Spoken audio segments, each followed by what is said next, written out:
Si vous avez une âme d'accompagnant et cherchez à vous former pour vivre de votre activité de thérapeute, alors je vous invite à découvrir aujourd'hui l'école de formation professionnelle à l'hypnose, le sponsor de cet épisode. L'école de formation professionnelle à l'hypnose vous propose une formation de 3 mois pour devenir un hypnothérapeute à l'expertise reconnue et aider hommes et femmes à transformer leur vie.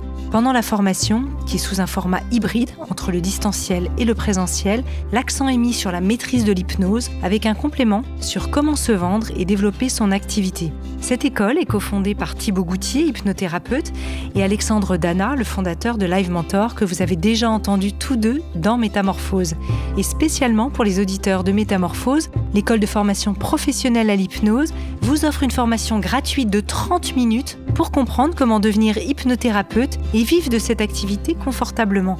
Alors rendez-vous tout de suite à l'adresse formation-professionnelle-hypnose.com ou sur le commentaire épinglé à cette vidéo pour vous inscrire.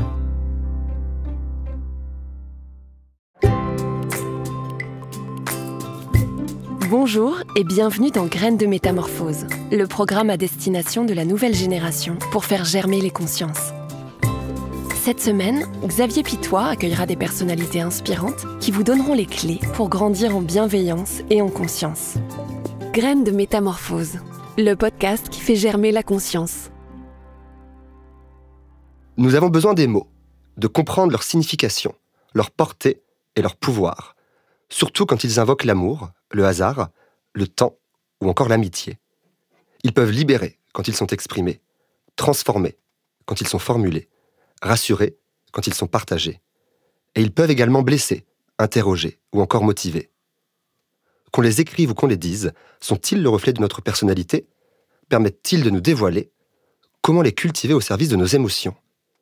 Nous explorerons les réponses avec Félix Radu, notre invité du jour. Il se plaît à jongler avec les mots, aussi bien sur scène, à la télévision ou à la radio. Le tout souvent avec humour et forcément avec sincérité. Devenu récemment l'ambassadeur français du Petit Prince, 2023 marque la publication de son nouvel ouvrage, Rose et Massimo. Une œuvre théâtrale parue aux éditions Fayard qui est déjà portée sur scène. Bonjour Félix, et merci. Ouais, drop the mic, bonjour. La présentation, vous avez 4 heures. Oh, incroyable, bah, merci beaucoup, bonjour. Bon, comment te sens-tu? Tous les deux, on s'est fait bolos par notre tisane, mais ça va, je me sens bien. Tu te sens bien? Carrément. Malgré du coup, là, ça y est, la fin des représentations parisiennes de Rose et Massimo. Oh ouais, carrément, parce que je me dis que ça va revenir, mais ça va revenir encore plus fort. Là, puis surtout, le livre existe en librairie. Moi, je suis très content d'être lu et j'ai hâte de le redéfendre sur le plateau, bien sûr, mais ce sont que des au revoir. Ça faisait longtemps que t'attendais de le publier, de pouvoir le jouer? Ouais, ça faisait 8 ans. Ça faisait 8 ans. J'ai écrit la pièce quand j'avais 20 ans. Et au début, j'étais très naïf. Je me suis dit, j'ai qu'à envoyer mon texte aux maisons d'édition et elles vont me publier. Non. C'est pas comme ça que ça se passe dans le monde. J'ai envoyé mon texte à, je pense, une dizaine de maisons et j'ai reçu une réponse et c'était Fayard. Qui m'avait répondu non, qui m'a répondu frérot, mets-toi à la BD, ça se vendra jamais. Et puis le hasard a fait qu'en fait mon parcours personnel a fait que je me suis retrouvé à la radio, que j'ai fait des chroniques et que Fayard en a entendu parler. Et donc Fayard est réapparu en disant hey, on vient de te découvrir. Ah non, vous me connaissez déjà. Je vous avais envoyé un email. Et du coup ça s'est recoupé et ils ont dit bon allez, bel hasard, on va la publier cette pièce. Et du coup c'est un petit succès dans mon registre, donc je suis content quoi. Et c'est surtout aussi un peu un message d'espoir. C'est chouette pour tous les artistes qui nous écoutent de se dire qu'aussi, parfois, il faut du temps pour que ça mûrisse, pour que ça se passe. Carrément, c'est que des rencontres et puis c'est que des beaux hasards. Alors, je sais pas si c'est un message d'espoir parce que j'ai mis 8 ans et puis ça tient vraiment à pas grand-chose. Hein, c'est un peu un miracle. Et je pense que chaque livre en librairie, chaque film qui sort en salle, en fait, est un miracle en soi. Et c'est ce pourquoi moi j'ai de plus en plus d'affection et d'empathie pour les artistes et que je juge beaucoup moins ce que je vois parce que je me dis, en fait, si c'est là... J'ignore le nombre d'années que le mec a galéré pour que ça existe, quoi. Donc, beaucoup d'affection et d'admiration pour les artistes aujourd'hui. Donc, courage, si vous avez une bonne idée ou vous êtes persuadé d'avoir une idée, écoutez pas spécialement les retours, dites-vous juste que les gens n'ont pas encore compris, quoi. Et qu'il faut du temps. Il faut du temps, et puis s'acharner, et puis... que ça marche ou que ça marche pas, en fait, c'est pas tant l'important. L'important, c'est d'y croire, et le chemin importe plus que l'arrivée. Il y a un truc comme ça, après, bon... Même Albert Camus, il avait une phrase encore plus jolie. Il disait, c'est même pas le chemin, c'est même pas l'arrivée. L'important, c'est l'envie de, c'est l'envie du mouvement, quoi. C'est la décision de. Donc, au final, l'important, c'est ce qu'il y a dans le cœur, quoi. Ouais, et de suivre ça et de s'accrocher avec son cœur. Alors, pour celles et ceux qui te découvrent, peut-être aujourd'hui, Félix, en nous écoutant, tu es comédien et auteur, et ce, dès ton plus jeune âge. 15 ans, tu as commencé, je crois, à 15 ans. J'ai commencé à 3 ans, écoute. J'écrivais des petites gazettes. Non, c'est vrai, tu as commencé à quel âge à jouer un peu comme ça, à zigzaguer avec les mots? Je pense qu'on apprend tous à écrire en même temps à l'école, à former des lettres et des mots. Et j'ai toujours continué de le faire dans mon temps libre quand j'étais gamin, mais au début ça ressemblait à rien, j'écrivais juste des mots. Et quand j'ai commencé à formuler des phrases, j'ai voulu faire des vers comme Victor Hugo que j'avais découvert en librairie. Et de fil en aiguille, on est de plus en plus assuré dans notre plume.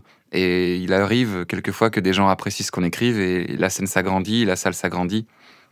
Donc j'ai pas trop d'idées de quand j'ai commencé à écrire, mais c'est en tout cas vers 14-15 ans que ça s'est concrétisé, puisque j'ai lu mes textes à des proches adultes qui m'ont donné une scène, qui m'ont donné un peu d'espoir, et puis ça a grandi. Super. Alors on apprend, du coup je me suis un peu renseigné, j'ai fait un peu l'agent secret, et tu dis que c'est au travers d'un recueil de Victor Hugo que tu dévores chacun de ses poèmes, mais pourtant sans les comprendre. Ouais. Je pense qu'en poésie, il n'y a pas toujours à comprendre, il y a aussi à ressentir, surtout dans le courant romantique. Il y a quelque chose de l'harmonie et de la recherche de la beauté qui, moi, me séduit énormément et me touche beaucoup. Et Victor Hugo, quand j'étais petit, je le lisais et j'y comprenais rien. Je comprenais pas ses références politiques, je comprenais pas ses références à sa fille, mais il y avait quelque chose dans la musicalité des mots, dans le choix de certaines sonorités qui me bouleversait. Et donc j'apprenais par cœur des poèmes uniquement parce que je sentais que ce qui se passait là, c'était très discret, c'était même presque muet, puisqu'un livre ça bouge pas, mais c'était d'une importance capitale pour ma vie et pour l'être humain, quoi. La beauté, ça a été une question existentielle dans mon enfance et ça continue de me passionner, quoi. La recherche de ce qui est beau, quoi, de l'harmonie, du calme que peut provoquer quelquefois une paire de yeux, quoi. Et tu dirais qu'il y a plusieurs niveaux de lecture par rapport à un texte que tu as pu découvrir par exemple à 15 ans et que tu redécouvres avec ton histoire, ton expérience ensuite à 30 ans et plus âgé? Ouais, carrément. Il y a toujours plusieurs lectures, même dans les choses qu'on peut peut-être penser bêtes. Tu vois, genre Toy Story, par exemple, c'est à double lecture. Il y a des textes contemporains qui sont à double lecture. Non, mais Victor Hugo, quand je le lisais, ça me passionnait. J'étais bouleversé par quelque chose que je ne comprenais pas. Et aujourd'hui, je la comprends peut-être plus parce que j'ai le bagage intellectuel je vois le passé qu'a eu Victor Hugo, les avis politiques qu'il a pu défendre. Mais malgré tout, même sans cela, je le comprenais, donc ça me rassure quelque part.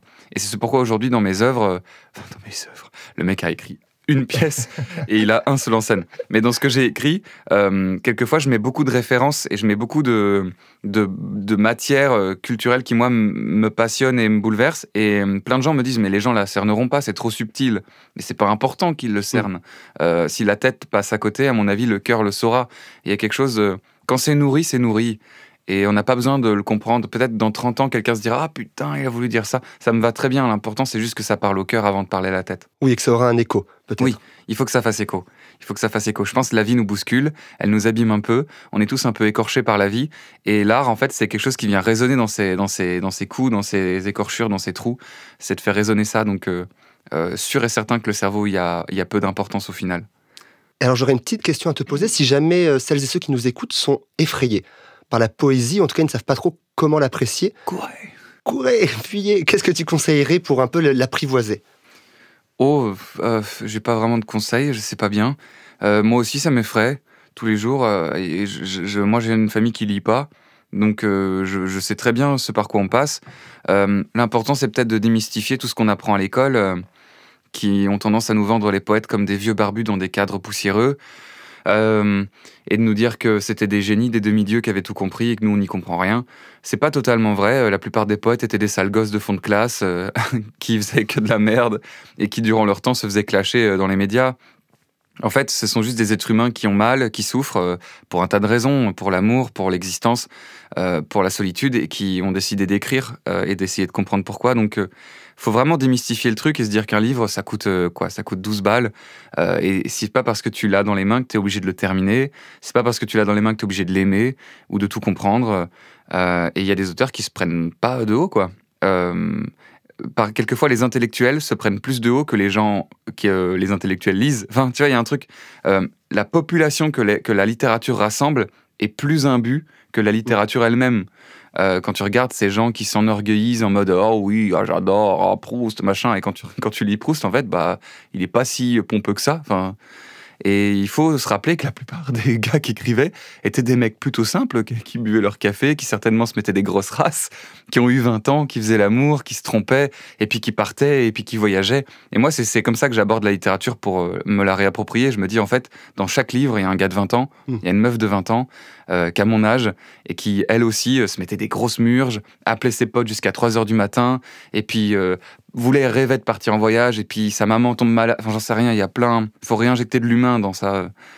C'est à nous la littérature, c'est pas une quelconque forme d'intellectuel supérieur, enfermé dans une salle. Oui, intouchable. C'est exactement, il faut absolument se rappeler que la littérature, la poésie, l'art, en fait, c'est populaire, dans le beau sens du terme. Ça nous appartient à nous, à la jeunesse et aux gens qui bossons jusqu'à 20h et qui rentreront avec les mains défoncées.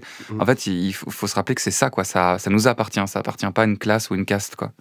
Très clair. Et il y a beaucoup d'auteurs, notamment Jean-Paul Sartre, qui dit que pour lui, l'écriture, c'est un acte de thérapie. Ah oui. Est-ce qu'elle l'est pour toi, ou est-ce que même tu conseillerais à nos auditeurs en chagrin d'amour, déception amicale ou complications pro, tu vois, de passer par l'écriture pour adoucir ou surmonter un petit peu ça? Je pense que l'acte artistique peut être une forme de thérapie pour les gens qui la font, mais je suis pas sûr que l'art soit une thérapie. D'ailleurs, Sartre n'est pas mon auteur préféré. Pour moi, c'est une thérapie, mais pas pour soi, c'est une thérapie pour les autres. Je pense que l'acte artistique est un acte infiniment humble. D'ailleurs, artiste, moi je le rattache à artisan. On est des gars qui avons les mains dans la gadoue, quoi. C'est juste une gadoue qui n'existe pas, une gadoue immatérielle, mais c'est une gadoue quand même. Et j'éprouve pas tant de différence. Mon papa est électricien, par exemple, donc il travaille énormément avec ses mains. Il rentre, il a le pull tout crasseux, il est fatigué. Et je mets pas tant de différence avec mon métier à moi, parce qu'au théâtre, finalement, on passe des heures à mimer des trucs qui n'existent pas, mais quand on rentre, on est crevé, quoi. Et donc, pour moi, c'est une thérapie pour les autres. Il y a quelque chose de... Si tu le fais pour toi, en fait, tu te trompes dans le processus artistique. Moi, quand j'écris quelque chose, c'est rarement pour me sentir mieux, parce que je sais que je me sentirai pas mieux. Moi, mon but en écrivant quelque chose, c'est que je raconte une histoire à quelqu'un, et que le temps de cette histoire-là, la personne oublie un peu ses problèmes, ou qu'elle trouve dans mon récit des matériaux pour avancer de son côté, quoi. D'ailleurs, dans Rosie Massimo, j'ai écrit un truc bête, mais... il semble consolé d'être inconsolable. Et c'est un peu ça, en fait, l'art pour moi. C'est comprendre que quelque part, il y a quelque chose de cassé, et que c'est trop tard, et que c'est pas grave, mais qu'en veillant sur les autres, tu peux un peu oublier ton chagrin à toi, et tu passes derrière le rideau, t'abandonnes complètement l'idée de la magie. Les magiciens sont les plus désabusés. On a tendance à penser que les magiciens sont passionnés par la magie. La plupart du temps, les magiciens, en fait, ils connaissent tous les tours, donc ils ont oublié que la magie peut exister. Et c'est parce qu'ils font le sacrifice d'oublier la magie qu'ils peuvent la faire exister pour les autres. Et l'art, en soi, est un sacrifice, je pense, de magie, quoi. Et je pense que c'est pas une thérapie pour soi. Et Sartre s'est trompé sur bien des sujets, dont celui-là, j'espère, je nous le souhaite. Et en tout cas, ça te touche, c'est important pour toi que... tes œuvres, pour le coup, ton seul en scène, là, Rosie Massimo, qu'on vienne te voir ou qu'on la lise chez soi, puissent accompagner, adoucir en tout cas des épisodes d'amour, notamment. Peut-être, tu vois, ça puisse être important. Totalement. Moi, c'est vraiment un acte purement pour les autres. Et alors, je sais pas si ça va adoucir, parce que quelquefois, j'écris des choses dures, des choses qui vont aller peut-être mettre le doigt sur des coups, des bleus, et ça fait pas toujours du bien. Mais en fait, parfois, les choses qui font pas du bien font du bien, tu vois. J'avais lu une phrase que j'avais trouvé très jolie d'un ami qui poste sur Instagram. Il a écrit: quelquefois, quelque chose qui a pas fonctionné pour toi a vraiment très bien fonctionné pour toi. Et c'est vrai, tu vois. Parfois, tu te gourres, ou parfois, tu as l'impression d'avoir fait un pur échec, et tu te rends compte avec le temps que ce pur échec, il a été la meilleure leçon que tu pouvais prendre de ce que... Et ça aurait même été dommage que ça réussisse à ce moment-là, quoi. Ça a peut-être pu laisser la place à quelque chose d'autre. Exactement, et puis tu en tires plein de leçons, donc quelquefois, quelque chose qui marche pas fonctionne très bien. Et c'est un peu ça avec les œuvres. Rosie Massimo, c'est un drame, c'est même presque une tragédie, mais c'est pas parce que ça finit mal, c'est pas parce qu'on en sort avec quelques larmes peut-être, ou un peu frustré, que ça fait pas du bien. Bien sûr, il y a des larmes qui font du bien, et même pleurer fait du bien. Et on a tendance à rattacher le chagrin à quelque chose de purement négatif. Il faut l'éviter à tout prix, il faut être heureux. Il y a eu un grand courant là de ça contemporain là, de le travail personnel. Il faut être bien tout le temps, il faut rechercher le bonheur. Je suis pas totalement d'accord. Pour moi, justement, le bonheur, il est rattaché toujours avec un pied dans le chagrin. Et Victor Hugo, d'ailleurs, a écrit une phrase jolie, il a écrit « La mélancolie, c'est le bonheur d'être triste ». Et il y a un peu de ça, faut savoir être heureux d'être triste. Faut savoir se dire que c'est les faces d'une même pièce, et que pleurer sa race, bah, ça vide une bassine, quoi. Ça allège parfois, et ça fait du bien de pleurer, quoi. Donc, carrément, moi, je suis là pour faire pleurer, je suis là pour faire rire. Enfin, je suis là pour vivre, en fait. Et vivre, c'est traverser des émotions. Alors c'est parfait parce que c'est un peu la prochaine question. Ah bah voilà. Oh là là, c'est incroyable. Oh là là, ce passage de relais. Alors, à la fin de Rose et Massimo, tu as écrit une lettre au lecteur, en fin d'ouvrage, et dans laquelle tu mentionnes qu'adolescents, on te reprochait d'aimer trop, de pleurer trop, de rire trop. Alors, il y a plein de personnes, je pense, qui vont se reconnaître dans cette intensité, avec leurs émotions. Quels conseils tu pourrais leur donner pour ne plus avoir peur d'être dans le trop ? Oh, je sais pas, parce que moi, je continue d'avoir peur de ça. Je sais pas si on peut arrêter d'avoir peur de ça, mais je pense qu'il faut se réconcilier avec soi et se dire qu'on est nous-mêmes et que de toute façon, on ne pourra pas faire avec autre. Donc, je sais pas quel conseil donner. Je pense qu'il faut savoir s'entourer des gens qui voient en toi non pas des défauts, mais des qualités. Souvent, les défauts sont des qualités mal exploitées ou des qualités mal comprises. Quand quelqu'un te trouve trop strict, en fait, c'est peut-être parce que t'es pas auprès de gens qui ont besoin de se faire cadrer. Si des gens te trouvent trop émotif, c'est peut-être parce que t'es pas auprès de gens assez sensibles. Donc vraiment, arrêter de vouloir se regarder soi et vouloir régler des choses sur soi que tu peux pas gérer, et plutôt s'entourer de gens pour qui ces traits de personnalité qui sont ce que tu es seront infiniment utiles et qualitatifs, quoi. Et moi, ça a changé comme ça. J'étais dans une école catholique, très stricte, avec des enfants très violents. Et donc, je prenais très cher, autant verbalement que physiquement. Et on m'a donné des commentaires. Ouais, je me rappelle qu'un de mes seuls amis m'avait dit « Tu peux plus venir à la maison ou alors tu promets d'arrêter d'être fou ». Ça veut dire quoi, arrêter d'être fou, gros? Genre, j'ai 12 ans, oui, qu'est-ce que ça veut dire je dois parler moins fort. Enfin, et du coup, je me cadrais. Et c'était horrible de se surveiller soi-même. Au bout d'un moment, bien sûr, il faut une rigueur envers soi, faut savoir se tirer vers le haut, mais quand c'est infiniment ce que t'es, comment tu veux devenir quelqu'un d'autre? Et alors que quand j'ai changé d'école, que j'ai rencontré des artistes, au contraire, en fait, on me valorisait de ouf le fait que je faisais une blague, ou que je riais, ou que j'avais envie de partir, de courir, de tourner des choses. Les gens étaient là, mais c'est trop bien, t'as plein d'idées tout le temps, et tu vas voir, c'est ta meilleure qualité d'artiste. Et aujourd'hui, c'est ça qui me fait manger, donc heureusement que je suis resté fou. Et heureusement, parce que c'est ça qui me fait manger, quoi. Ouais, puis aussi qui te rend vivant. Ouais, bien sûr, c'est ça qui fait, puis qui m'épanouit, qui me fait sentir bien dans mes pompes. J'ai appris à m'aimer un peu. Bon, pas toujours d'accord avec soi-même, mais très clairement. Donc c'est le seul conseil que je dirais. Je dirais, si vous êtes à l'étroit dans votre vie, c'est que vous n'êtes pas dans la bonne, et faut savoir partir, faut savoir rencontrer et s'entourer des bons contacts, des bonnes personnes, et puis du bon travail, et puis du bon rythme aussi. Faut être à l'écoute de soi, quoi. Ouais, parce que je pense que les bons amis, je sais pas si tu es d'accord, mais te permettent ces extravagances, te permettent ces extrêmes. Ils les valorisent et même ils y font écho quelquefois. J'ai des potes qui sont plus fous que moi. Mais c'est super agréable de se sentir écouté, respecté et aimé pour ce qu'on est, quoi, ouais. Et puis de la folie peut naître aussi de bons souvenirs avec ses amis. Je pense que les meilleurs souvenirs qu'on porte tous sont ceux qu'on a eu en petit dérapage avec ses potes. Oui, c'est rarement les plus calmes. Enfin, il peut y avoir des moments assez doux et sereins, mais c'est souvent du coup les moments un peu extravagants, quoi. Oui, bien sûr. Alors, je vais te faire une proposition, Félix. Oula. Pam, pam, pam. Pam, pam, pam. Non, elle ne risque pas de t'effrayer, t'inquiète, on va parler d'amour. Oh, ça va m'effrayer un peu. Quand même, je pense. Et un peu plus de romantisme. Pam, exactement. Pam, pam. Le deuxième mot magique. En fait, je voudrais parler de romantisme parce que je trouve, 21e siècle, tu vois, 2023, le hasard des rencontres s'est un peu transformé en algorithme, avec parfois des endroits virtuels où on peut rencontrer l'amour. Et aujourd'hui, avec l'avènement un peu des réseaux sociaux, des sites de rencontres, comment on peut vivre sereinement son romantisme en 2023 ? Alors, ça c'est une question compliquée. Comment est-ce qu'on peut... Je pense... Sans se sentir en décalage, dans ce cas-là. Je comprends, mais je pense que le décalage a toujours existé, peu importe les époques et peu importe les générations. Je me méfie beaucoup du discours passéiste qui serait de dire qu'aujourd'hui les jeunes sont moins romantiques qu'avant ou que l'amour a changé de bord à cause de la technologie. Je suis pas certain de ça. Je pense que c'est un sujet intéressant qu'il faut discuter autour de binous. Mais tu vois, aujourd'hui, l'algorithme Tinder, par exemple, c'est un peu l'algorithme des villages d'avant. Tu vois, quand tu naissais dans un village, au final, tu connaissais les mêmes gens tous les jours et tu traînais tout le temps avec les mêmes personnes. Et puis, c'était ta famille qui te présentait des gens et même parfois, on forçait des gens à aller ensemble. Donc, il y a toujours eu une forme mise en relation, tu sais.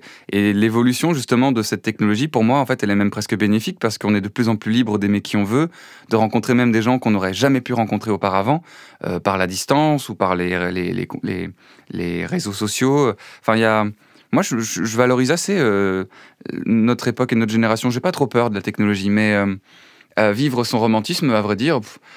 Tu penses pas que typiquement toutes ces plateformes un petit peu plus virtuelles, un peu plus digitales, peuvent empêcher les gens d'être libres dans leur expression romantique? Non, au contraire, je pense même que ça la valorise parce que t'as tendance à être de plus en plus libre de parler, surtout en amour, quoi. Donc je pense que au contraire, des gens s'émancipent et il y a de plus en plus d'expressions sentimentales différentes, c'est-à-dire il y a des gens qui se déclarent polyamoureux, d'autres qui se déclarent asexués, il y en a qui se déclarent romantiques, d'autres qui se déclarent plus basiques. Enfin, il y a quelque chose de...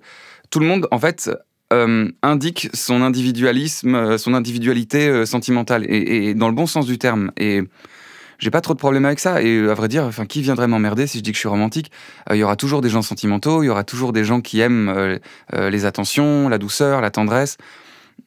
Donc j'ai pas l'impression que ça disparaît. Après, évidemment, il y a un décalage dû au fait qu'à l'école, on nous enseigne que le romantisme, c'est quelque chose de poussiéreux, quelque chose dont on nous dégoûte en cours de français, parce qu'on nous oblige à lire des livres qui nous paraissent vieillots, avec une langue châtiée, soutenue. Mais quand tu dégages ça, tu dégages la forme, la poussière, quand tu vires tout ça, et que tu gardes ce qu'est le romantisme, qu'est-ce que le romantisme? Sinon, le besoin infini de rêver, quoi, d'avoir un idéal et de courir après. Pour moi, c'est ça le romantisme, c'est rechercher dans l'amour l'idéal, vouloir chercher chez l'autre Esmeralda, Juliette, Jacqueline, enfin il y a quelque chose de... C'est ça, donc de romantique, il y en a partout, et même, je pense que plus que jamais, aujourd'hui, on a plein de romantisme qui s'ignorent, quoi. Il y a plein de gens qui pensent être dégoûtés de la littérature, qui détestent Victor Hugo, qui détestent Musset, qui n'ont jamais lu un bouquin, et qui se déclarent non romantiques par ce fait, et quand tu les écoutes un peu bourrés, et ils sont là, putain, elle a changé de manteau, tu te rends compte, elle est tellement belle, et t'es là, en fait, t'es un grand romantique. Oui. Tu t'en rends juste pas compte, t'es un romantique. T'en es pas encore conscient. En fait, aujourd'hui, on a un romantisme qui a quitté les librairies, c'est tout. On a un romantisme qui a quitté les théâtres, qui s'en sent plus légitime, tu vois. Il y a un romantisme populaire, quoi. Un truc, je vais plus au théâtre parce que je m'en sens pas intellectuellement capable, je vais plus lire un livre parce que je m'en sens pas le droit de rentrer dans une librairie. Mais quand t'écoutes mon daron, je sais pas, qui rentre de sa journée et qui dit oh, elle est partie, elle m'a pas dit au revoir. Oh alors mon gros sentimental, mon petit papounet. Et vraiment, elle s'aime quand même.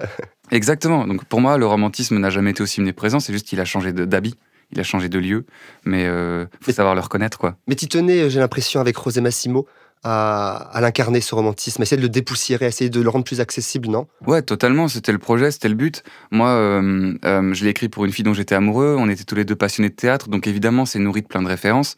Mais mon projet principal, c'était surtout de rappeler que même à 20 ans, on peut écrire et prétendre à vouloir écrire comme un classique, entre grosses guillemets, à écrire dans la veine d'un Hugo, d'un Musset, et de pas rougir, et aussi d'espérer que des jeunes de mon âge, parce que j'ai leur âge, et parce que moi aussi j'ai une PS5 et que je joue à FIFA, que moi aussi j'adore le rap, et que j'écoute L'Homme Pâle et Orelsan, qu'ils se sentent légitimes de revenir dans ces lieux qu'on a désertés. Parce que même moi, je les déserte alors que je suis comédien, quoi. Moi, mon projet principal, c'était ça. C'était de dire, regardez, nous aussi, à 20 ans, on a nos livres, on a nos pièces, et nous aussi, on va reconquérir ces lieux qu'on nous a jetés, quoi, qu'on nous a repoussés de dehors, en disant, non, vous êtes pas assez bien, vous êtes arrivés trop tard, vous êtes trop bêtes, vous êtes beaucoup plus bêtes que les vieux. Non, c'est faux, ça nous appartient, il faut les regagner, quoi. Et alors, c'est pareil, joli relais. Je voulais qu'on parle un peu de génération, parce que j'ai l'impression que c'est important pour toi de casser les frontières entre les différentes générations, de faire le pont. Et je trouve que ça se ressent dans Rose et Massimo. Pour toutes les personnes qui seraient un peu dans une démarche artistique ou créative un peu transgénérationnelle, c'est quoi, d'après toi, les essentiels pour essayer de réunir, essayer un peu comme ça de faire famille? Chacun trouvera sa manière, et plein de gens ont des outils qui sont pas les miens, et ça fonctionne très bien, mais je pense que l'ADN de ça doit certainement être le respect et la curiosité, puis l'amour, quoi. Faut prendre personne de haut, que ce soit âgé ou jeune, faut prendre aucune génération de haut, aucun moyen de s'exprimer.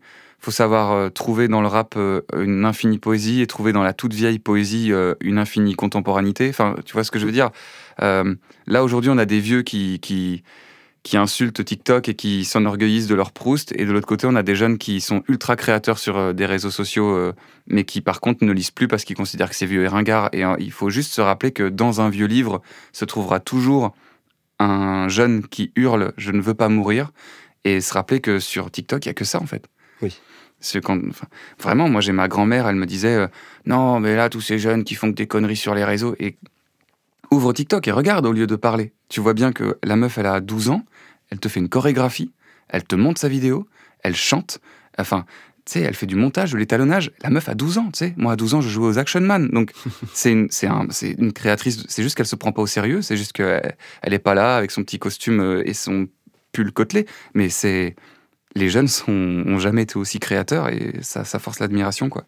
Oui, on a envie un peu de réunir ces générations, qu'elles se comprennent et qu'elles s'inspirent aussi. De ouf. Il faut que chacun se renourrisse les uns des autres et qu'on arrête de se regarder en chien de faïence. Et puis, ouais, les vieux sont pas tous ringards, les jeunes sont pas tous bêtes.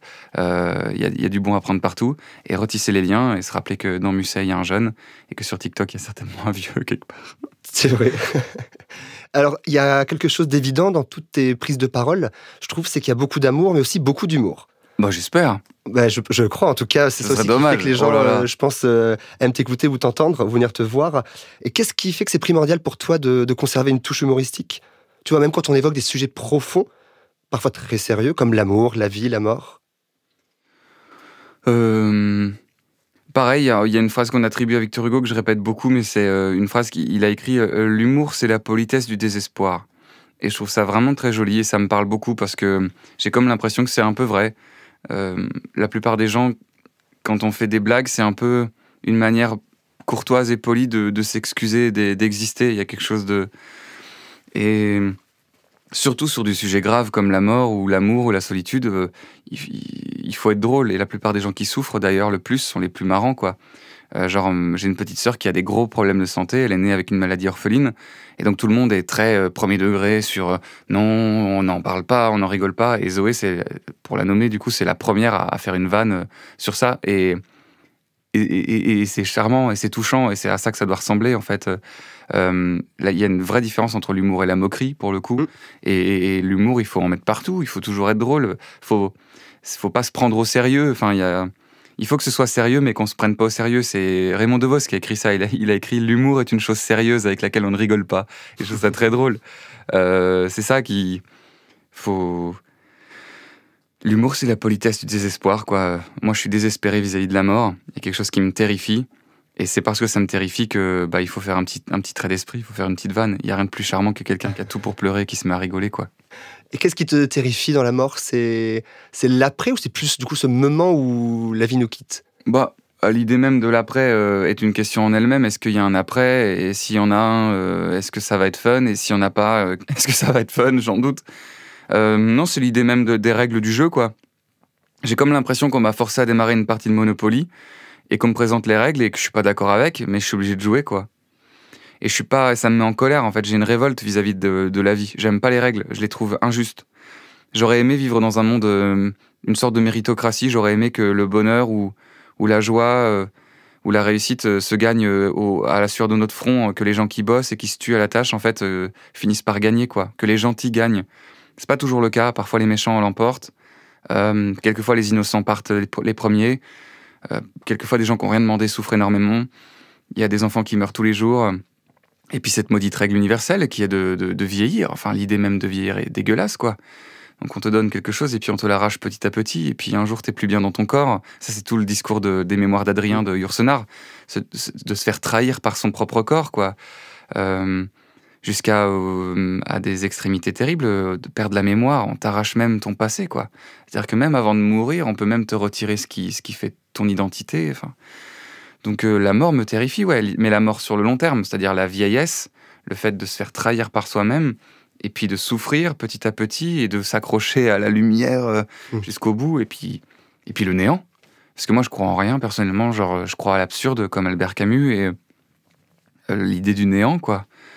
Une vie, c'est pas si long, tu sais, genre on vit, allez, avec un peu de chance, 90 ans, 90 balais, et puis quoi ? Et puis rien, tu sais, le néant, genre, pendant longtemps, c'est éternel, quoi. Et tu penses pas, du coup, que ce néant, ça serait une bonne manière, du coup, de prendre goût à la vie, de savoir entre guillemets, la croquer, quoi, à pleines dents, de pouvoir jouer avec, de pouvoir l'utiliser pour s'exprimer, pour s'amuser? Ah bah si, ça fait certainement partie du moteur humain, mais je pense qu'on aurait pu faire sans. Je pense qu'on aurait pu faire sans, et puis j'aurais préféré qu'on laisse le choix. Enfin, il y a... Enfin, pour moi, ça paraît un peu en toute, comme une forme d'excuse à bon, ben maintenant que c'est là, non mais c'est grâce à ça qu'on vit. Pas sûr, hein, je suis pas sûr. Il y a des jeux vidéo, par exemple, où il n'y a pas de mort à la fin, où tu peux continuer je sais pas, Minecraft, par exemple, j'en sais rien.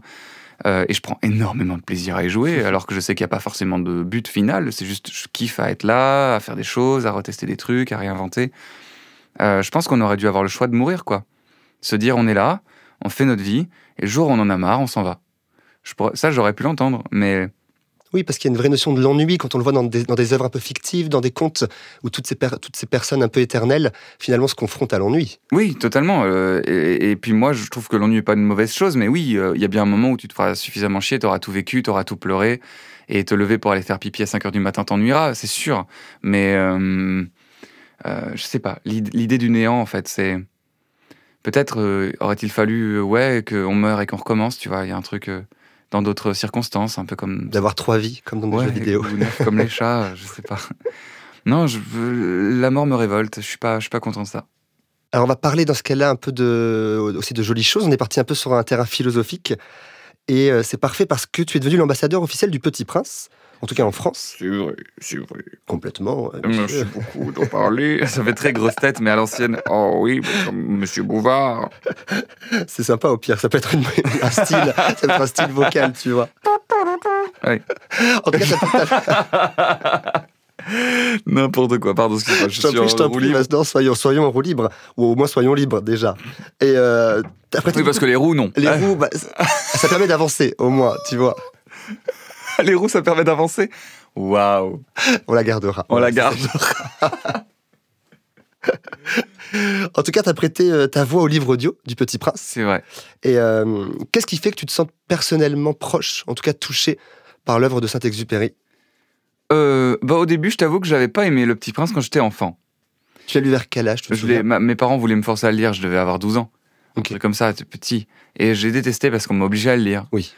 Et c'est en commençant mon seul en scène que certains médias ont commencé à faire poindre une comparaison en disant c'est le Petit Prince du seul en scène, le Petit Prince de l'humour, il a quelque chose de lunaire. Et au bout d'un moment, cette comparaison m'a agacé et je me suis dit je vais relire ce livre pour comprendre pourquoi on me compare à... Et j'ai terminé le livre et j'étais en larmes dans mon canapé. Et j'ai appelé ma mère et j'ai dit mais enfin pourquoi tu me l'as pas fait lire avant? Elle m'a dit mais on a essayé, espèce d'ingrat. Tu ne voulais pas. Et j'ai trouvé ce livre sublime, mais fort quoi, il est trop fort. Saint-Exupéry, il est trop fort. Et donc ça m'a énormément flatté cette comparaison. Je me suis dit waouh, si c'est ça que je peux transmettre sur un plateau, j'en suis vraiment très heureux quoi. Et c'est un jour un mail de la Fondation Saint-Exupéry qui est tenue par les descendants d'Antoine, qui m'a envoyé un mail en disant écoutez jeune homme, on voit passer votre boulot, les gens nous disent qu'on vous compare au Petit Prince, qui êtes-vous, nom de Dieu? Présentez-vous. Oui, présentez-vous. Et ils ont cet accent. Ouais, c'est ça. Non, pas du tout. Et du coup, on s'est rencontrés, j'ai fait quelques vidéos avec eux, et le feeling est vraiment passé très bien, quoi. Je connais l'œuvre, je l'aime, je les adore, ils sont tellement cool, on est totalement sur la même longueur d'onde sur la vision de l'œuvre et sur comment on la défendre. Et ils m'ont dit, viens, on officialise notre relation, genre. On n'a pas de représentant de la marque. Est-ce que tu veux être représentant de la marque Petit Prince? Et j'ai dit, carrément, ça me chauffe de ouf. Et je suis devenu égérie de la marque Petit Prince, donc j'essaye de défendre les valeurs du livre à travers le temps, quoi. Et c'est un grand honneur, et j'espère pouvoir le faire longtemps. Et tu es d'accord aujourd'hui avec tous ces liens, tous ces rapprochements qui ont pu être faits entre ton seul en scène ou différentes peut-être démarches et cette œuvre? C'est compliqué d'être d'accord parce que ça serait comme reconnaître d'accepter un compliment. Je suis flatté de ça. Je suis flatté. En tout cas, j'espère le défendre. J'espère parce que Le Petit Prince, c'est défendre des valeurs universelles par une langue simple. Et c'est vouloir rester populaire tout en tirant vers le haut l'humanité, en l'amenant sur des questions existentielles et en apportant des bouts de réponse que je trouve très jolis. Et c'est ce que j'espère faire dans mon seul en scène et dans Rose et Massimo. C'est rester avec une langue simple, une langue que tout le monde peut lire. Et quand même, malgré tout, amener les gens sur quelque chose qu'ils n'auraient pas forcément demandé. Mais quand ils l'auront, ils se diront « Ok, je suis content que ce soit là. Et c'est la conversation que j'ai avec mon papa. Je prends tout le temps mon père en référence parce que mon père n'a jamais lu. Il est presque anti-culture, tellement il a été dégoûté de ça petit. Et pourtant, quand je lui lis Rose et Massimo, ou quand il vient le voir en spectacle, on a des vraies conversations et je vois dans ses yeux qu'il est content d'avoir eu ça dans sa vie, quoi. Et ça me fait plaisir, ça me fait du bien. Et est-ce que dans une relation parent-enfant, ça peut permettre derrière de se reconnecter, de se réconcilier avec typiquement la littérature? Est-ce que tu as pu, grâce aux échanges avec ton père? Oui, je pense que mon père porte un autre regard sur la littérature aujourd'hui, un regard beaucoup plus décomplexé. Je pense que ça lui fait du bien, et moi aussi ça me fait du bien parce que ça me permet de me rappeler d'où je viens et ce pourquoi je le fais. Et j'ai vu qu'il a essayé 2-3 fois de taper un livre. Et rien que ça, c'est joli de savoir que mon père a eu pendant quelques nuits un bouquin à côté de son lit et de lire 2-3 pages. Après il abandonne, mais c'est pas grave. Et puis moi je lui dis des trucs. Mais très clairement, c'est important et c'est joli. Oui, et puis il a peut-être su déjà apprécier ce qu'il a lu du bouquin. Oui, totalement. Et puis encore une fois, le livre, c'est un moyen d'eux. C'est un moyen d'accéder à une idée, c'est un moyen d'accéder à une pensée, c'est un moyen d'accéder à un auteur. Enfin, tu sais, les gens ils disent j'aime lire. Bof, au final, lire c'est quoi? C'est s'asseoir immobile à un endroit et faire de gauche à droite avec les yeux. Enfin, il n'y a rien de fun. C'est comme regarder la télé, au final, c'est s'asseoir et regarder un écran lumineux qui t'envoie de la lumière. Ce qui est fun, c'est le récit qu'on te raconte. Oui, c'est le voyage. Ce que j'aime, c'est pas lire. Ce que j'aime, c'est le livre, c'est l'histoire. Moi, j'aime qu'on me raconte des histoires. C'est ça que j'aime. Et donc, en ce sens, si mon père arrive pas à lire, je peux le comprendre. Il est distrait, il a pas l'habitude, il a pas les réflexes. Ok. Mais alors, les histoires qu'il y a dans les livres, quand j'arrive à lui transmettre, je vois bien dans ses yeux que c'est un gamin. C'est un gamin de 6 ans à qui on raconte. Donc, plein de fois, par exemple, il m'a partagé très maladroitement certaines idées. J'étais, mais tu sais que Camus a écrit 5 livres dessus? Et il dit, ah ouais? Oui, papa. Ça s'appelle l'absurde, papa. Génial, en même temps, c'est super. C'est super, ouais. Alors, dans cette discussion un peu, et pour refaire un petit lien avec le Petit Prince, dès le début, il y a une grande place pour l'imagination. Et on sait qu'elle peut un peu se perdre et se noyer dans les responsabilités de la vie de l'adulte. Comment on peut faire pour ne pas perdre cette âme d'enfant, tu vois, d'imaginaire, de rêveur? Si j'avais la recette, je pense que je l'aurais déjà publiée. Même moi, ça m'arrive de me perdre. Quelles seraient en tout cas un peu, tu crois, les idées que tu aurais si tu devais un peu commencer à te pencher sur le sujet, à te dire, bon, comment faire? Tu vois, est-ce que ça peut être en tant qu'adulte, relire Le Petit Prince et essayer de se reconnecter à cette part de rêve? Oui, c'est clair. Après, je pense que chacun a son imagination et chacun a sa sensibilité. Donc, des livres qui me parleront pas à d'autres. L'important, c'est d'être en lien avec soi-même. C'est de savoir s'écouter, pas se perdre de vue. Et parfois, la vie est tellement prenante qu'on a tendance à vouloir faire plaisir aux autres ou à certains rêves qu'on a pu avoir. Et on se perd, on s'égare et on s'écoute plus. On se réveille, on a 40 ans et on est très loin de soi-même. On s'est perdu dans le désert, pour reprendre la métaphore de Saint-Exupéry, parce que c'est totalement ça, en fait, le récit du Petit Prince. C'est Antoine de Saint-Exupéry qui s'est perdu et qui renoue avec l'enfant qu'il était, quoi. Et donc, je pense, le bonheur, pour pas faire de langue des oiseaux, mais le bonheur, c'est être à la bonne heure, quoi. C'est être au bon endroit de soi-même. Et donc, le meilleur moyen de ça, c'est s'écouter. Et si dans ta vie, t'as pas besoin de beaucoup d'imagination, mais t'as surtout besoin de te structurer, d'être OK avec toi-même, de te sentir bien droit dans tes bottes, fais-le. Si au contraire, t'as besoin d'espace, de pause, de paresse, eh bien, fais-le. Soit en lien avec toi-même, et soit à l'écoute de ta vibration, quoi. C'est le meilleur moyen d'être heureux, je pense.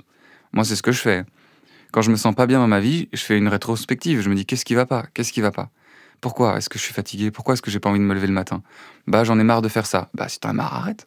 Qu'est-ce qui te force à le faire? L'argent? À quoi bon? L'argent, ça se trouve. C'est quoi? C'est la notoriété. Et mon Dieu, la notoriété, on sera tous oubliés dans 250 ans, donc arrête de courir après.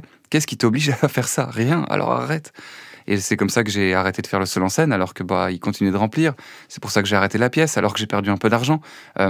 Faut savoir s'écouter et se rendre heureux, quoi. On est le meilleur placé. Oui, quitte à s'arrêter si derrière c'est pour se sentir mieux. Ouais, totalement. Faut faire des travaux dans sa vie, quoi. Ta vie est un petit appartement, faut savoir faire des travaux dedans. Et l'arranger pour être bien avec. Ouais, c'est ça. Faut savoir repeindre un peu les murs de temps en temps, puis virer les meubles quand on a marre, enfin. Et parfois sortir de l'appartement C'est aussi. Puis oui, sortir de soi-même, ce serait superbe, j'adorerais. Mais...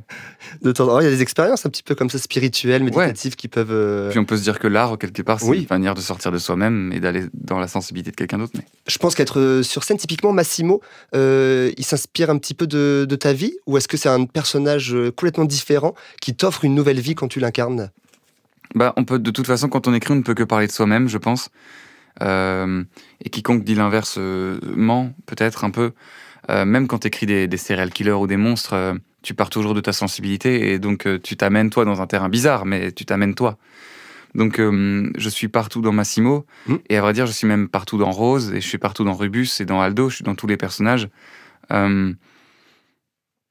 ne fait que parler de moi. Après, est-ce que c'est réel? Non. C'est quelque chose qu'on m'avait appris en cours de théâtre que j'ai trouvé très joli. On m'a dit il y a une grande différence entre la vérité et la réalité. Ça peut être vrai, mais ça peut ne pas être réel. Et ça peut être réel, mais ça peut ne pas être vrai. Et c'est ça qu'il faut faire en art, en fait. Il faut toujours être vrai, mais il faut toujours raconter de l'irréel. Enfin, sauf si tu veux faire une biographie. Mais... Donc tout est irréel dans Rose et Massimo, mais tout est vrai, par contre. Ouais, y mettre de soi, en tout cas, un peu d'y perdre aussi un peu de la hargne du cœur. Ouais, il faut... C'est du relief. Bien sûr, oui, bien sûr. Et puis, Rose et Massimo, pour le coup, il y a beaucoup de choses aussi de la fille que j'ai aimée, puisque je l'ai écrit pour elle, donc c'est une grande déclaration d'amour. Et j'y ai mis des traits de sa personnalité, j'y ai mis l'odeur de son parfum, le bruit de ses pas, j'y ai mis la couleur de ses yeux, j'ai mis ses fleurs préférées. Enfin, vraiment, c'est une déclaration d'amour, quoi. Ouais, plein de symboles. J'espère. Et qui t'a permis de mieux vivre, du coup, la fin de cette histoire? Non, parce que quand je l'ai écrit, on était ensemble. Okay. C'était une déclaration d'amour. On était ensemble depuis 8 mois. Et elle était très triste parce qu'elle était en école de théâtre et elle avait peur de ne pas travailler. C'est le moment où on est jeunes étudiants, sur le bord de la vie adulte. Et elle avait peur de ne pas être embauchée. Elle me disait, en fait, je ne corresponds pas aux standards de beauté qu'on impose. Je ne suis pas assez grande, je ne me sens pas assez belle, je ne me sens pas assez forte. Et je dis, mais tu rigoles ou quoi? Et je dis vraiment, si tu as peur de ne pas travailler, moi, je vais t'en trouver du travail. Et s'il te faut un rôle à la hauteur de toi, je vais te l'écrire. J'ai aucune peur pour toi, quoi. Et donc, j'ai écrit cette pièce pour elle. Après, on s'est séparés parce que la vie fait que. Mais Rose et Massimo, c'est clairement, ce n'est que ça. C'est une déclaration d'amour à cette femme, au théâtre, à l'art, à la littérature et aux jeunes, à la génération qu'est la mienne, quoi. Et dans ce livre, on sent que Massimo est amoureux, mais pas amoureux forcément que de cette femme. Il est aussi, c'est aussi un ami amoureux, je trouve. Et c'est quelque chose qui est très présent dans Le Petit Prince, où l'aviateur le souligne, en évoquant l'amitié et l'importance de se laisser surprendre. Quelle est un peu la posture à entretenir pour pas se fermer à l'inconnu et rester comme ça disponible à l'inattendu? Tu vois, dans la vie de tous les jours un peu. Comment est-ce qu'on doit se rendre disponible à l'inconnu? Ou comment rester en tout cas ouvert à ça? Tu vois, sensible, être un peu perméable à ça. Si jamais ça doit se pointer devant nous, ouais. Comment l'accueillir? Oh, c'est compliqué comme question, dis donc. Ouais. Je pense que ça va ressembler à une précédente réponse, mais je pense que ça tient de la curiosité, de la générosité. La vie, c'est que des rencontres. On n'est que les rencontres qu'on fait et les sentiments qui nous traversent. Ce n'est que ça. Et en ce sens, par exemple, je sais pas, il y a quelques jours, je traversais Paris en vélo sous la pluie, mais alors le torrent battant, quoi. Il faisait froid, ça faisait mal. Et au lieu de me plaindre et de me dire, putain, quel enfer, je me suis dit, mais c'est trop cool, parce que quelle est la chance de pouvoir sentir la peau qui brûle, et la pluie qui tape, et le vent qui passe. Il y a quelque chose de... on se sent vivant, quoi. Il y a tout qui est... piou, piou, piou. Et c'est génial. Et c'est ça la vie, parce que quand on sera mort, on sentira plus rien. Donc, à l'opposé, tu vois, si la mort, ce n'est rien sentir, alors la vie, c'est... Et on ne se sent jamais plus vivant que comme ça. Donc, se sentir ouvert à l'inconnu, c'est ça, c'est se dire que la vie, ce n'est que des choses qui viennent et qui partent, et vouloir être curieux, être gourmand d'un sourire, d'une rencontre, d'une odeur. Après, j'imagine qu'il y a des gens qui sont peut-être moins curieux, qui sont plus... Et c'est pas plus mal, hein, si vous êtes comme ça, soyez comme ça. Mais moi, en tout cas, je prends mon sens de vie comme en restant ouvert, quoi. Y a des moments de solitude dans Le Petit Prince, de passage à vide, et l'accident de l'aviateur dans le désert, je trouve, symbolise cela dans Le Petit Prince. J'imagine que tu en as vécu des périodes comme ça, un petit peu à vide ou un peu bouleversantes. Ce serait quoi les techniques de Félix Radu, un peu pour les adoucir, pour les surmonter, qui pourraient peut-être parler à ceux qui nous écoutent, hein. Ouais, j'ai pas de remède miracle non plus. Je pense qu'il faut juste dealer avec le fait que ça fait partie de la vie. Tu peux pas toujours monter, la vie c'est pas une pente, c'est des hauts et des bas. Et il faut savoir se réconcilier avec les bas, quoi. Ça fait partie de la vie. Et c'est aussi bien de se planter de temps en temps, de pas avoir de boulot, de rater, de douter. C'est bien. C'est comme une respiration. Il y a l'inspiration et l'expiration. On peut pas toujours inspirer, on peut pas toujours expirer. Donc, se dire que c'est normal, Déjà, moi, ça m'a vachement réconcilié parce que, tu sais, il y a un truc de non, je perds du temps, non, je veux être génial. Non, mec, c'est OK. Genre, tout le monde se plante. Et même quand tu te plantes, tu tires plein de leçons qui vont faire que tes victoires vont monter encore plus haut. L'important, c'est juste que les défaites soient moins longues ou plus petites que les victoires, tu sais, parce que même si ça monte ou descend, tu sais, il faut que ça... comme une vague. Ouais, c'est ça, oui. Tu aurais plus tendance à privilégier la solitude, le collectif, la nature, au contraire, l'intensité d'une ville. T'as des gens qui peuvent, par exemple, se réconforter seuls face à un lac et d'autres entourés en dansant toute la nuit, tu vois. Oui, c'est ça, privilégions ce qui nous fait du bien et ce dont on a besoin à ce moment-là. C'est vraiment comme si on avait, tu sais, chacun une sorte de trou dans la poitrine, et puis tu mets l'étoile, ça rentre pas, tu mets le rond, ça rentre, prends le rond. On va pas forcer les gens à faire quelque chose qui leur correspond pas. Quelquefois, on a besoin de solitude, quelquefois, on a besoin de gens, quelquefois, on a besoin de réfléchir, d'autres fois, on a besoin de s'éteindre la tête avec une bière. C'est cool et c'est OK. L'important, c'est juste d'être toujours en mouvement et de pas renoncer. Parce que c'est lorsqu'on renonce que ce genre de vice peut devenir dangereux, tu vois. Les gens qui sont abattus et qui ont lâché les manettes et qui boivent tous les jours et qui s'éteignent et qui, au fur et à mesure... Là, c'est dommage. Mais lorsque t'as juste besoin de faire une pause, tu sais, lâcher un peu le truc, boire ta bière, attendre 3 jours et prends l'air, tu les mérites. La vie, c'est dur, hein. On a tendance à l'oublier. Tous les gens qui sont là, la vie c'est merveilleux, le monde est bien fait, le monde est mal fait, hein, c'est OK. On est bousculé tous les jours, tu te lèves le matin, il fait froid, t'as la gorge qui gratte, quelquefois t'as mal aux genoux, c'est OK, tu vois, genre prends du temps pour toi, t'es pas Dieu, t'es pas en or massif, t'es fragile, et c'est OK. Moi c'est comme ça que je me dis, genre, prends ta glace, mate une série Netflix, et puis on se battra demain, quoi. Oui, pas culpabiliser, quoi. Ouais, faut pas culpabiliser. La guerre doit être menée. Il faut en perdre quelques-unes. L'important, c'est la fin, et même pas encore. C'est même pas la fin. Donc, faut prendre des choses comme elles sont. Et quand t'es triste, kiffe, hein. Ça fait partie du chemin, ça fait partie des montagnes russes. Tant mieux. Ouais, tant qu'on ressent envie, quoi. Complètement. Et il y a peut-être une satisfaction aussi, je trouve, à se dire tout est un peu impermanent. Oui, tout est impermanent, les victoires comme les défaites. Et l'important, c'est de ramer, c'est d'être en mouvement, c'est ça le plus important, en fait. Tant que t'es en mouvement, tant que t'es en mouvance, tant que ça avance, peu importe si c'est vers le bas ou vers le haut, c'est que tu rames, c'est que t'es dedans. T'as les mains dans la gadoue et tu cherches. Et la vie, c'est ça, en fait. À la fin, on retiendra pas les victoires, on retiendra pas les défaites. À la fin, quand tu seras sur ton lit de mort, la seule chose que tu vas retenir, c'est comment j'ai pu kiffer, comment je me suis donné, comment je suis rincé. On se reposera quand on sera mort, quoi. Donc moi, c'est ce que je me répète dans la défaite comme la victoire. Je suis pas là pour célébrer, je suis pas là pour me plaindre, je suis là pour ramer. Genre, je veux m'épuiser, je veux être sur mon lit de mort et me dire, j'ai tout donné. Je suis rincé. Genre, j'ai tout fait, j'ai couru, j'ai aimé, j'ai brûlé, j'ai crié, j'ai mangé, j'ai dévoré. Genre, c'est ça qu'il faut faire, quoi. C'est combien de temps de Reggiani, combien de temps je veux encore courir, pleurer, boire et croire et voir et danser. C'est ça, quoi. C'est ça la vie.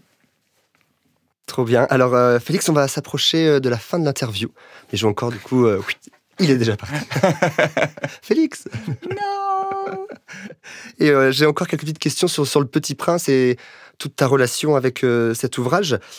L'auteur, il sème plein de petits secrets, je trouve, un peu philosophiques, pour s'éveiller. Notamment l'immobilisme, où lui, il dit que le fait de s'arrêter, c'est synonyme de mourir. Oui.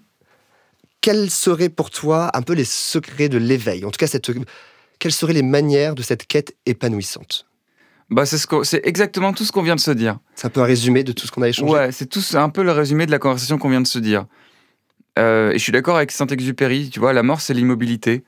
Il faut rester en mouvement, il faut ramer, il faut se battre, il faut courir, il faut rien lâcher, quoi. Même dans la douleur, même dans la victoire, on n'a pas le temps, quoi.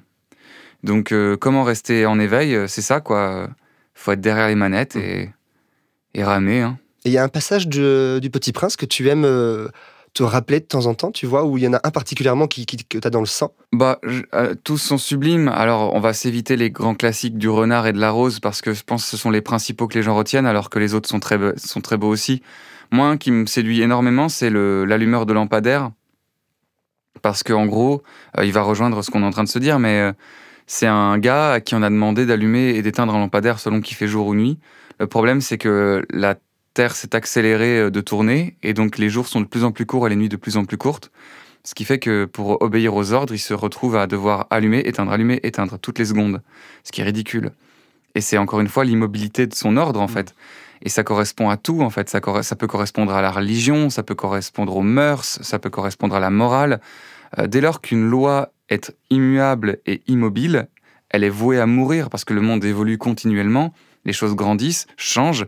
Et si tu obéis à quelque chose qui ne prend pas en considération l'endroit dans lequel tu es, bah, c'est à côté de la plaque complet, quoi. Et il aurait fallu que l'ordre change. Et le Petit Prince, d'ailleurs, lui donne le conseil de marcher avec la planète. Et selon qu'il marche vers la gauche ou la droite, il fera jour ou il fera nuit, continuellement. Et donc, c'est ça, marche avec le monde, quoi.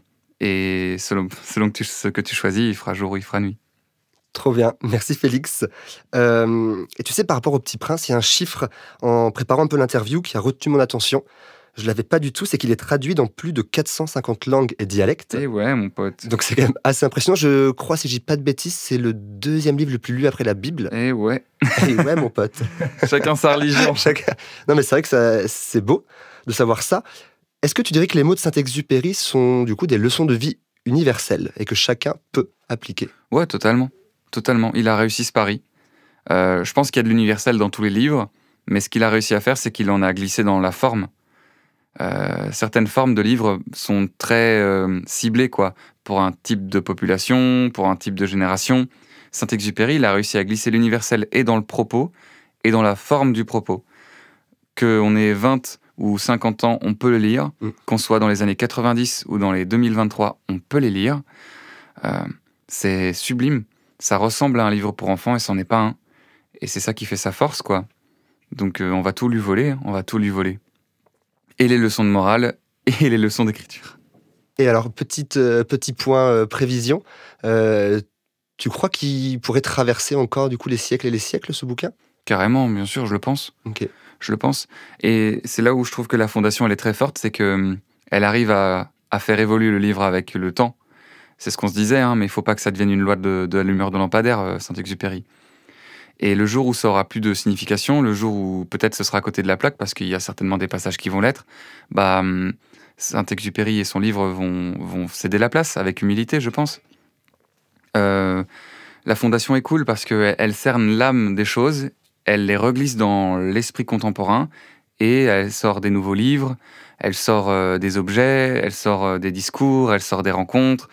Et c'est ce pourquoi je suis là aussi, c'est faire vivre l'âme tout en délestant et en délaissant ce qui n'a plus sens et ce qui peut peut-être aujourd'hui faire vieillot, même s'il y en a très peu encore aujourd'hui, quoi. Super, merci Félix. Alors, merci à toi. On approche, ça y est, de la dernière question. Tintin. Et c'est une question que j'aime bien poser moi aux invités, c'est tout récent, mais je la trouve assez agréable. Big Mac. Quick. Mais non, on ne peut pas, je crois ça. En gros, après la création d'un seul en scène, l'écriture d'une pièce de théâtre que tu as pu incarner, la comédie, les chroniques, des conférences et aujourd'hui ce rôle d'égérie, d'ambassadeur du Petit Prince, c'est laquelle la prochaine métamorphose de Félix Radu? J'ai pas le droit de le dire. Oh, c'est secret? Ce sont des projets secrets, ouais. Ok. Mais il y a plein de choses qui arrivent, des choses nouvelles. Mais c'est vrai que j'ai fait des choses très, très étranges et très différentes. Mais j'adore les contre-pieds depuis que je suis gamin. Et j'adore être là où on m'attend pas. Et d'ailleurs, c'est marrant parce que, par exemple, j'ai eu un moment, je faisais une série éducative pour l'Umni. Donc c'était un truc sur la littérature, très scolaire. D'ailleurs, j'étais un peu déçu de ça. Et en même temps, ça m'est arrivé de faire 3-4 podcasts érotiques avec Marc Dorcel. Trop bien. Et donc, dans mon planning, j'avais l'Umni éducation scolaire avec le ministre c'était Blanquer. Et le lendemain, j'avais un podcast Dorcel. Et le surlendemain, j'avais la rencontre avec le roi des Belges pour la fête nationale. Et mon équipe me dit, mais t'es le seul à avoir un agenda qui arrive à lier ces 3 choses la même semaine. Et c'est ce que tu aimes, j'imagine, faire le grand écart un peu entre tous ces sujets. Et c'est de prendre de haut rien, quoi. Et de tout vouloir faire et de tout vouloir découvrir. Je pense que autant la poésie que l'érotisme ou que l'éducation. En fait, il y a tout à apprendre. Il faut tout parler, il faut tout vivre, il faut tout creuser, quoi. Et j'adore ça. Et je veux fermer aucune porte. Je veux mettre aucune case. Je suis pas là pour jouer les intellectuels. Je suis pas là pour jouer les demeurés. Je suis là pour vivre ma vie et bouffer tout ce qu'il y a à dévorer, quoi. Trop bien. Bah écoute, nous, on va en tout cas, on va continuer à te suivre pour du coup découvrir un petit peu ces futures métamorphoses, Félix. Merci infiniment d'être venu dans Graines de Métamorphose pour nous partager ta poésie, tes mots, et aussi un peu cette discussion comme ça, assez naturelle. Je rappelle quand même pour tous ceux qui nous écoutent Rose et Massimo est disponible aux éditions Fayard. Et on peut évidemment te retrouver sur ton site web, felixradu.com, ou encore sur ton Instagram.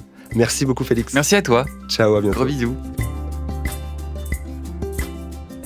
Merci d'avoir écouté cet épisode.